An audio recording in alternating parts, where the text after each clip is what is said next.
రోజు నేను చెప్తున్నటువంటి వాక్యంలో ఉండే సందేశం ఏదంటే, ప్రభువు బయటే ఉన్నాడు, లోపల నువ్వున్నావు, తలుపులు అడ్డంగా వేయబడ్డాయి, కానీ బయట ఉన్నటువంటి దేవుడు నీ లోపలికి రాలేదు, నువ్వు దేవుడి దగ్గరికి వెళ్ళలేదు, కానీ దేవుని హస్తం మాత్రమే నీ లోపల కొంచెమైనా వచ్చింది. స్తోత్రం కలుగునుగా.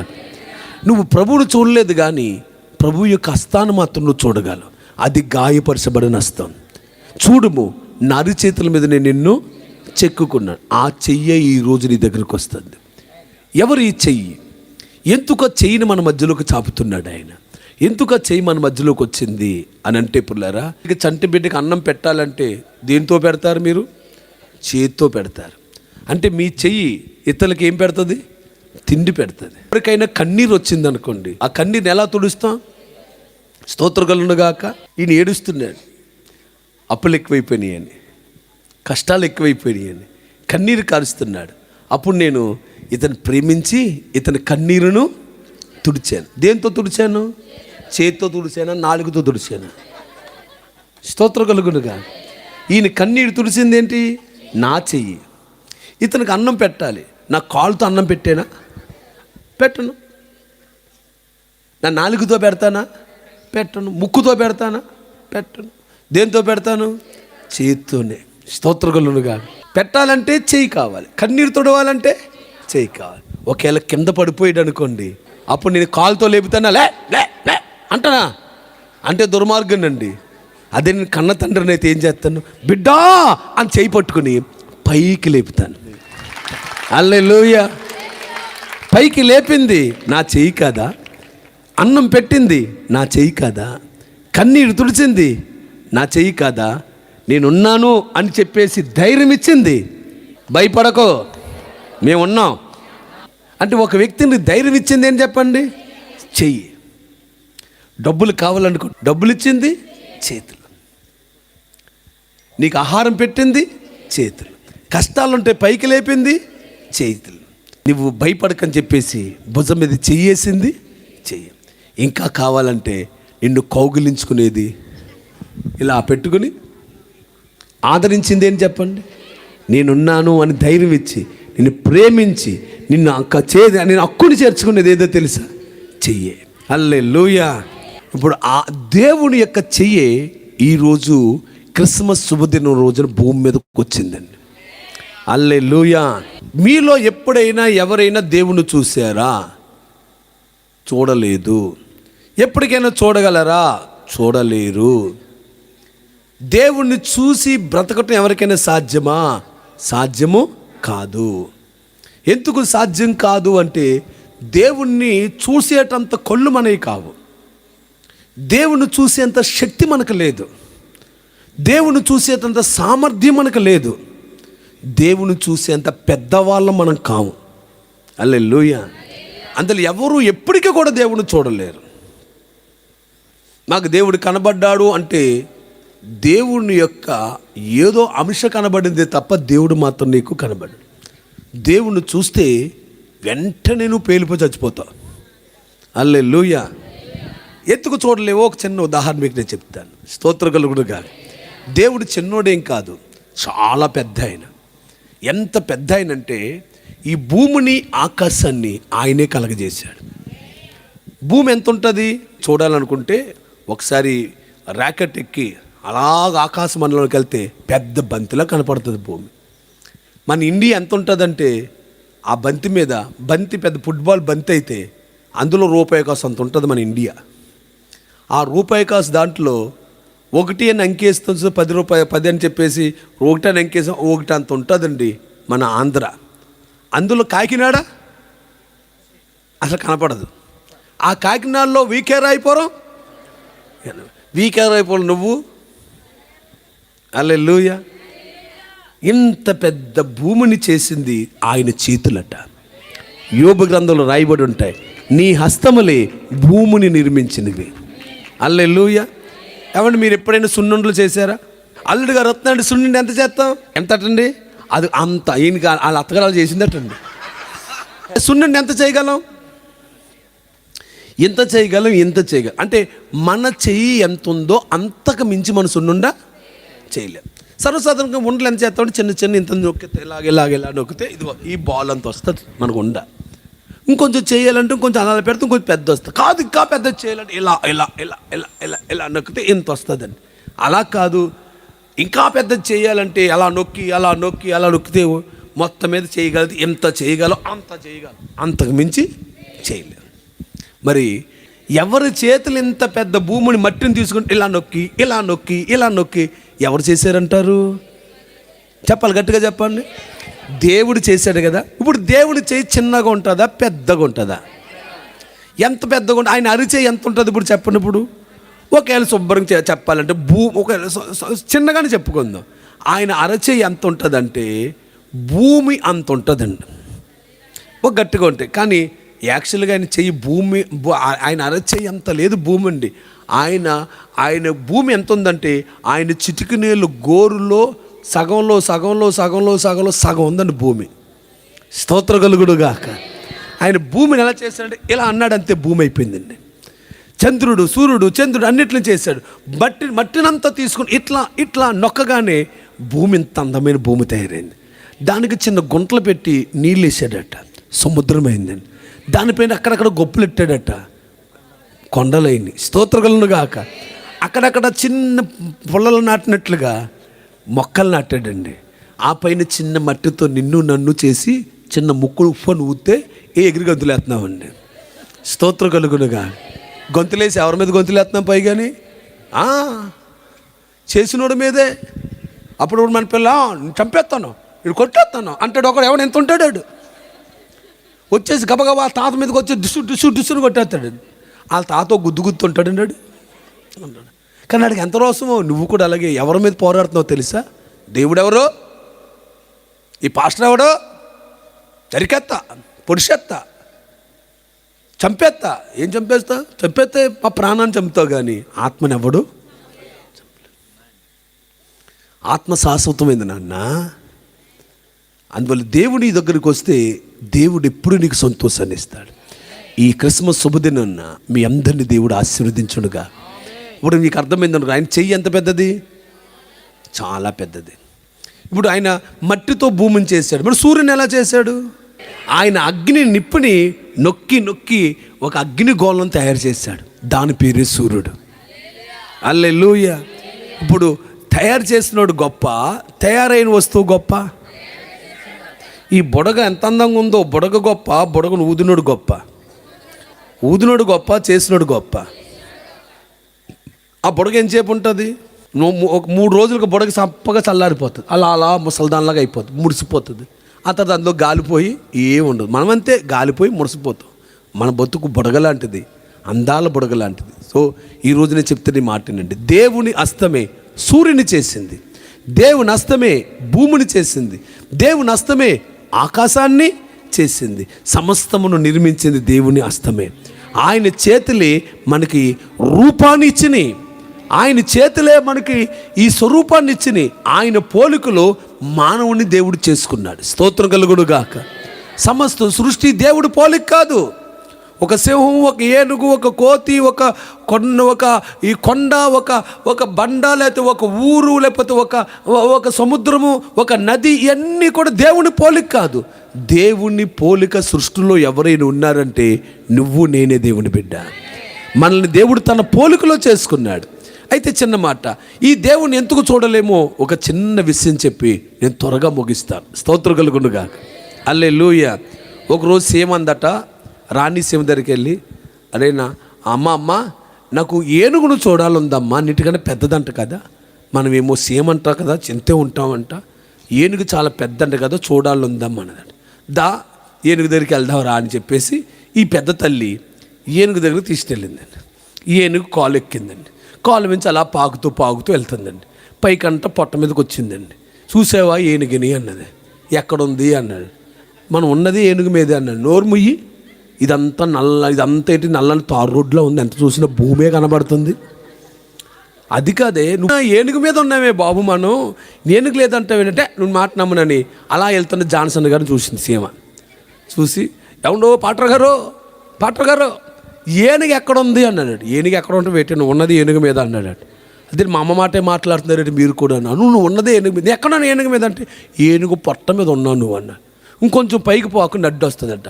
అలా మీదకి వచ్చింది, ఇదిగో తొండ మీదకి వచ్చు, తోక మీదకి వచ్చు, నువ్వంతా ఏనుగు మీద తిరుగుతావు. ఏనుగు మీద ఉన్నా దానికి ఏనుగు కనబడుతుందా? నా మాట అర్థమవుతుందా?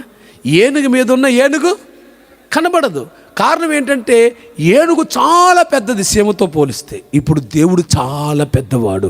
ఇప్పుడు నువ్వు ఉన్నది ఎక్కడున్నావు తెలుసా? ఆయన మీదే ఉన్నావు. నువ్వు ఎక్కడున్నావు తెలుసా? ఆయన మీదే ఉన్నావు. స్తోత్రం కలుగును గాక. ఈ అమ్మాయి నెత్తి మీద పేలు ఉన్నాయనుకోండి. ఈ పేలు ఓ పేను వచ్చిందండి. ఆ పేను పేరు సుబ్బారావు. సుబ్బారావు అప్పాయమ్మని పెళ్లి చేసుకున్నాడు, ఆడపేను. వీరిద్దరు కలిసి పెళ్లి చేసుకున్నారు. సురేంద్ర అని కొడుకు పుట్టాడు. సౌమ్య అనే అందమైన అమ్మాయి పుట్టింది. ఎవరికి? పేనుకి. మళ్ళీ వాళ్ళకి పెళ్లి చేశారు, మళ్ళీ వాళ్ళకి పిల్లలు పుట్టారు. వాళ్ళ పెళ్లి చేశారు, పిల్లలు పుట్టారు. వీళ్ళందరూ కలిసి పుట్టలాగా అయిపోయారు. ఇక్కడ వీళ్ళందరూ ఎక్కడ తిరుగుతున్నారు? నీ పేరేం పేరు? చాందిని. చాందిని. అమ్ము చాందిని. ఇప్పుడు ఈ పేర్లన్నీ కలిసి ఎవరి మీద తిరుగుతున్నాయి? చాందిని తల మీదే తిరుగుతున్నాయి. బహుశా నేను అనుకుంటాను ఈ తల మీద తిరుగుతున్నప్పుడు అవి అనుకుంటే అడవిలో తిరుగుతున్నట్టు ఉంది. అట్లకి అడవిలో ఒక మెయిన్ రోడ్ వేశారు. ఒక్కోసారి రోడ్డు గుండా వెళ్తున్నాయి. ఎవరు? అప్పుడప్పుడు ఈ కొండెక్కుతున్నాయి. ఎక్కడ తిరుగుతున్నాయి? అన్నీ తల్లోనే తిరుగుతాయి. కానీ ఆ తల్లో ఉన్న పేనుకి చాందిని అన్న ఒక అమ్మాయి ఉందని తెలుసా? నాలంటాడు వచ్చి, సుబ్బారావు రే చాందిని మీద ఎలా తిరిగేస్తున్నావు ఏట్రా అన్నాడు. చాందిని ఎవరు అసలు? నాకు కనబడమను అన్నాడు. ఎవడు? సుబ్బారావు అనే పేను. అప్పాయమ్మ నువ్వైనా చాందిని నమ్ముకోవే అన్నాను. చాందినియా? నాకు అటువంటి అసలు కట్టవండి. నాకు సౌమ్య అనే కూతురు ఉంది, నా కొడుకు నా పిల్లలు హ్యాపీగా బతుకుతున్నాం, మీరు మమ్మల్ని డిస్టర్బ్ చేయకండి అంటున్నారు. ఎవరు? పేలు. ఈ అప్పారావు సుబ్బారావు అనే మొత్తం కుటుంబాలు అన్నీ ఇక్కడ ఉంది.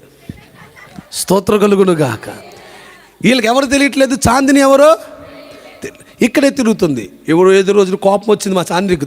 చాందిని రక్తాన్నే తాగుతున్నాయి, చాందిని పెట్టిన కొబ్బరి నూనె తింటున్నాయి, చాందిని పెట్టినటువంటి బిస్కెట్లు తింటున్నాయి, చాందిని ద్వారానే బతుకుతున్నాయి. ఎవరు?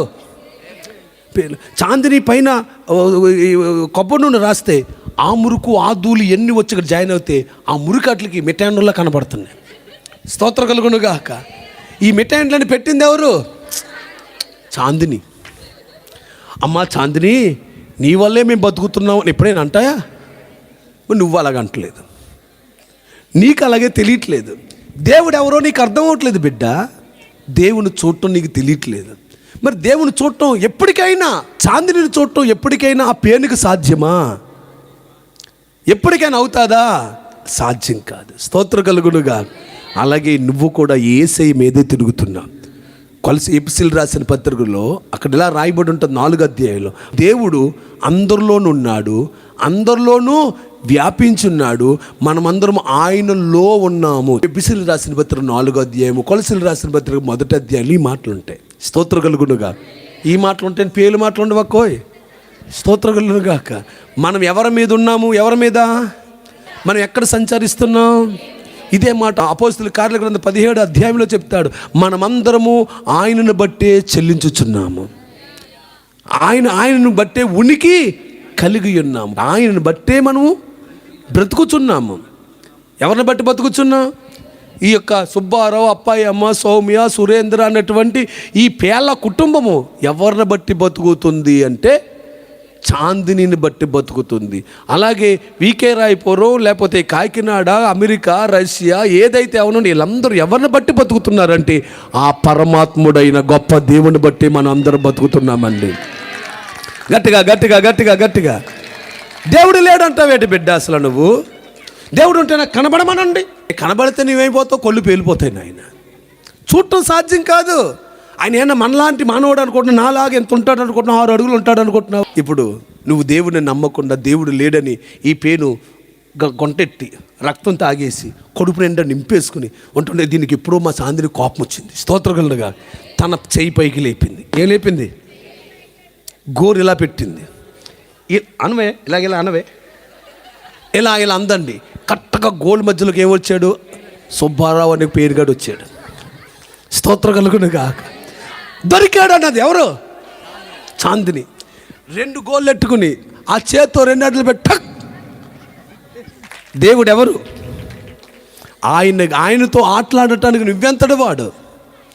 ఆయన మీద నువ్వు ఫైటింగ్ చేయటానికి నువ్వు ఏ పార్టీ దానవు? నువ్వెంతటి దానవు?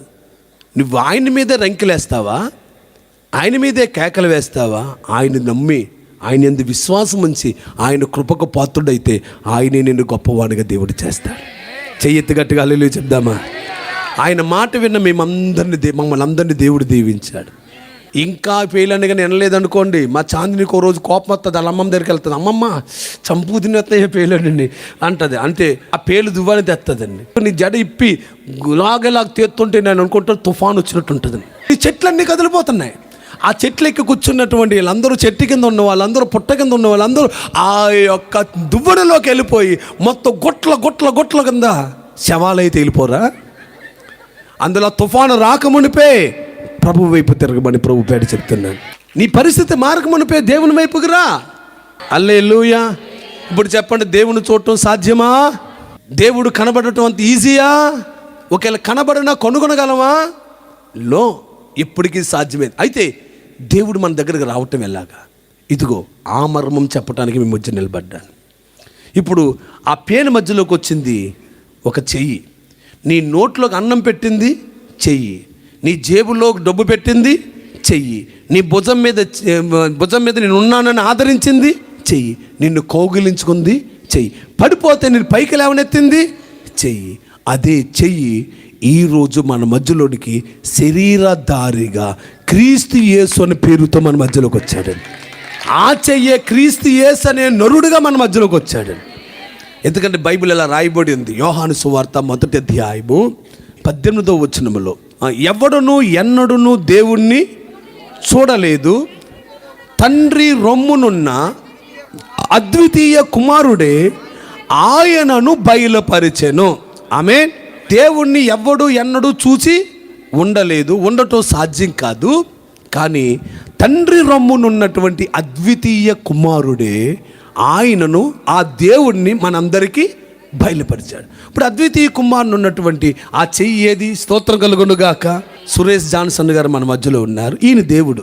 ఎవరికైనా కష్టం వచ్చిందనుకోండి, ఎవరికైనా ఇబ్బంది వచ్చిందనుకోండి, ఆ పరలోకంలో ఉన్న ఈ ప్రభువు తన చేతును భూమి మీదకి చాపుతాడు. హల్లెలూయా. పరలోకంలో మహాసింహాసనం మీద కూర్చున్నాడు. ఎవరు? ఈయన. మనం ఎక్కడో ఆయన కాలు గోరు మీద ఉన్నాం.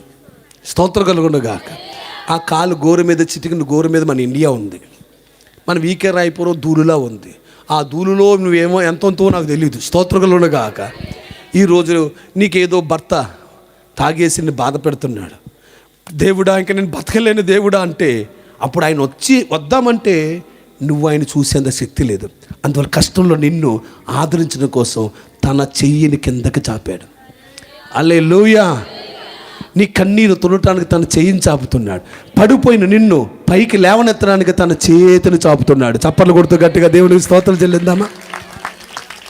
నీకు అన్నం పెట్టింది చెయ్యి, ఆదరించింది, కన్నీరు తుడిచింది, రోగాన్ని స్వస్థపరిచింది. పాత నిబంధనలో మీరు చూస్తే పాత నిబంధన అంతా చెయ్యి కోసం రాయబడి ఉంటుంది. హల్లెలూయా. ఈ చెయ్యి ఏం చేసింది? ఇప్పుడు ఆదరించింది. ఈ చెయ్యి నేనేం చేసింది? పైకి లేదు. దేవుడు వచ్చాడని దగ్గరికి. మరి ఎవరు వచ్చారని దగ్గరికి? చెయ్యి వచ్చిందండి. స్తోత్రం కలుగునుగాక. మీరు కొంచెం అర్థం అవటం కోసం ఒక్క సంఘటన చెప్తాను. పాత నిబంధనలో యెషయా గ్రంథంలో పరిశుద్ధాత్ముడు ఒక సంగతిని రాయించాడు. ఇశ్రాయేలు ప్రజలు వెనకాల ఫరో సైన్యం తరుముకుంటూ వస్తుంటే, ఎదురు పరిగెత్తి వెళ్తుంటే వాళ్ళకి ఎర్ర సముద్రం అడ్డొస్తే వీళ్ళు ఎక్కడికి వెళ్ళాలో అర్థం కాక అక్కడ అందరూ మోకాళ్ళు వేసి, ప్రభువా మేము వెనక వెళ్దామంటే శత్రులు మమ్మల్ని తరుముతున్నారయ్యా, ఎదురుకి వెళ్దామంటే ఎర్ర సముద్రం మాకు అడ్డుగా వచ్చిందయ్యా, మమ్మల్ని కాపాడవా ప్రభువా, మమ్మల్ని కనికరించవా ప్రభువా అని వాళ్ళు గోల చేసి దేవుడికి ప్రార్థనలు చేస్తున్నారండి. అప్పుడు దేవుడు తన యొక్క చేతిని పంపించాడట అక్కడికి.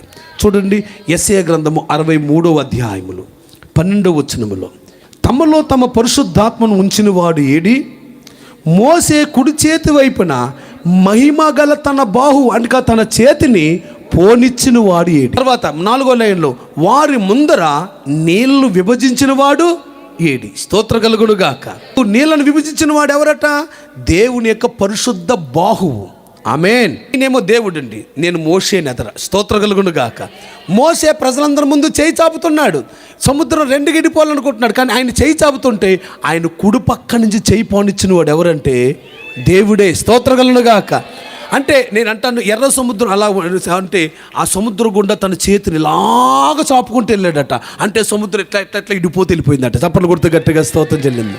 అంటే సముద్రం రెండు పాయలుగా చేసింది దేవుని హస్తము కాదా? అందుకే 59 అధ్యాయం 1 వచనం ఉంటుంది, రక్షింప నేర్కొన్నట్లు యెహోవా హస్తము. అంటే నువ్వు కష్టాల్లో ఉంటే, బాధల్లో ఉంటే నేను అలా చూస్తూ ఊరుకుండే దేవుడు కాడు ఆయన. నువ్వు కృంగిపోయి కృషించిపోయి ఉంటే నీకేం చేయాలో అర్థం కానప్పుడు, ముందుకెళ్ళాలో వెనకెళ్ళాలో తెలియక ముందు నుయ్యి వెనక గొయ్యిలాగా నీ పరిస్థితి ఉంటే చూస్తూ ఊరుకుండేవారు నీ బంధువులు అవ్వచ్చు. ఏవదే అవుతారులే, మనకెందుకులే, వీళ్ళ దగ్గరికి వెళ్తే మన నెత్తి మీద పడుతుందని చెప్పేసి ఎవ్వరూ నీ బంధుమిత్రులు సహాయం చేయకపోవచ్చు. కానీ పరలోకంలో దేవుడు నిన్ను సృష్టించిన దేవుడు, నీ కళ్ళు ఇచ్చిన దేవుడు, నీకు మాట ఇచ్చిన దేవుడు, నువ్వు నివసించడానికి ఈ భూమిని ఆకాశాన్ని చేసిన దేవుడు చూస్తూ కూర్చుండే దేవుడు కాదు.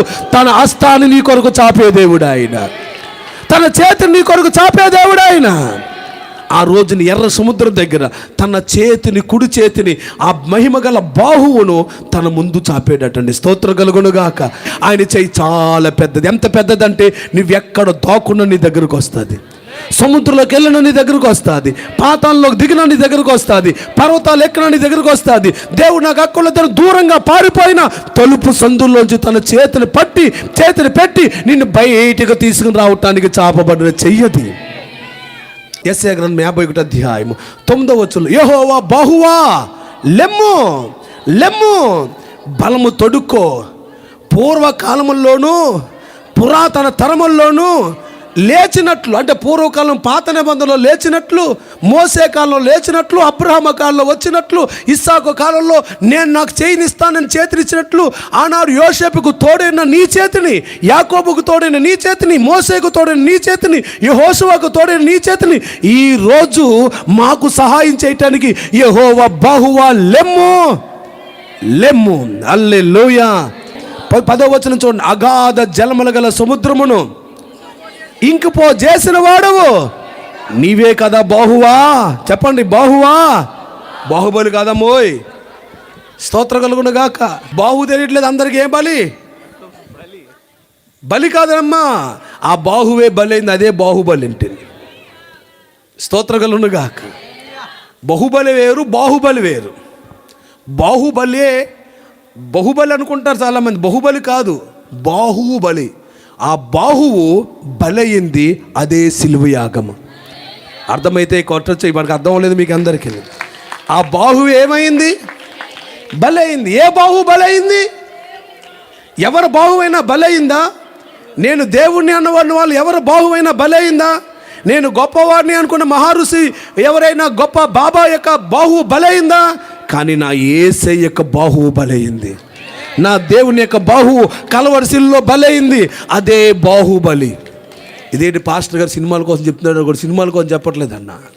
స్తోత్రగలుగును గాక. నిజమైన బాహుబలి ఎవరు చెప్పండి? చెప్పండి. చూడు నా బాహు ఎవరు? నాతో చెప్పండి. అగాధ జలములను, సముద్రమును ఇంకిపో చేసిన వాడవు నీవే కదా. దేవుని బాహువా నీవే కదా. ఆమేన్. ఇప్పుడు అర్థం ఎందుకంటే ఈ చెయ్యి ఎప్పుడు ఎవరు చెప్పండి? దేవుని బాహు. ఇది ఆ బాహు భూమి మీదకి ఎలా వచ్చింది? నాకు ఇప్పుడు 20 సంవత్సరాల క్రితం ఈ ప్రత్యక్షతనిచ్చాడు దేవుడు. 52వ అధ్యాయం 10వ వచనములో, సమస్త జనుముల కన్నులు ఎదుట యెహోవా తన పరిశుద్ధ బాహువును, ఇంతక్రితం మహిమగల బాహు అన్నాడు, ఇంతక్రితం బలమగల బాహు అన్నాడు, ఇదేమో పరిశుద్ధమైన బాహువు. స్తోత్రగలను గాక. పరిశుద్ధ బాహువును బయలుపరిచి ఉన్నాడు. ఈయన పరిశుద్ధ బాహు అని చెప్పి వెంటనే నెక్స్ట్ లైన్లో ఏమన్నాడంటే, భూదిగంత నివాసులందరూ మన దేవుని రక్షణను చూచెదరు. ముందు మాటలో ఏం చెప్పాడంటే, పరిశుద్ధ బాహువుడు బయలుపరచబడును చూచెదరు. బయలుపరచటం అన్నా, చూడటం అన్నా, కనబడటం అన్నా ఒక్కటే. అందులో పరిశుద్ధ బాహువు చూపబడేను. ఆ కింద వచనంలో ఏమి రాయబడిందంటే, మన దేవుని రక్షణను చూచెదరు. అంటే బాహువుకు పెట్టిన పేరేంటి చెప్పండి? రక్షణ. బాహువుని దేవునితో పోల్చాడు, రక్షణ. యేసు అన్న పేరుకి అర్థమేంటి చెప్పండి? రక్షణ. చెప్పండి ఇప్పుడు, పరిశుద్ధ బాహు పేరే రక్షకుడైన యేసు. చప్పట్లు కొడుతూ దేవుడి కనపడదు. ఆ బాహుకు పేరు పెట్టాడండి. ఏం పెట్టాడంటే నా సేవకుడు. బాహువుకి నా సేవకుడు అని పేరు పెట్టాడు. నా సేవకుడు వివేకముగా ప్రవర్తించును, హెచ్చించబడతాడు, ప్రసిద్ధుడవుతాడు, మహాగణుడవుతాడు. నిన్ను చూసిన ఏ మనిషి రూపం కంటే అతని ముఖ రూపము, నర రూపము కంటే అతని రూపము చాలా వికారమని అనేక మంది ఎలాగూ విస్మయమందురో అలాగే అతను అనేక జనములను చిలకరించినంటే బాప్తిసం ఇచ్చును. స్తోత్రం కలుగును గాక. 53 మొదటి వచనంలో మేము తెలియజేసిన, బాగా వినండి, ఈ మాటే అన్నట్లకి కీవర్డ్. మేము తెలియజేసిన సమాచారము ఎవడు నమ్మెను? దేవుని బాహువు, దేవుని చెయ్యి ఎవనికి బయలుపరచబడును? ఆ దేవుని చెయ్యి లేత మొక్క వలె, ఎండిన భూమిలో మొలిచిన మొక్క వలె. అతడు అంటే చేతికి ఏం పేరు పెట్టారంటే అతడు, ఆయన అనగా దేవుని ఎదుట పెరిగెను. అంటే బాహువుని అతడు అన్నాడు. ఆ కిందకు వస్తే అతను ఎవరో కాదు, మనం అతన్ని చూసి అపేక్షించినట్లుగా స్వరూపము లేదు, తృణీకరించబడ్డాడు, విసర్జించబడ్డాడు, వ్యాధిని అనుభవించాడు, చోటునెలను వాడయ్యాడు, అతను తృణీకరించబడ్డాడు. అతను ఎన్నిక చేయకపోతే 4వ వచనంలో నిశ్చయముగా బాహువు అనే అతడే మన రోగములను భరించెను. ఆ యేసే కదా బలైన యేసు.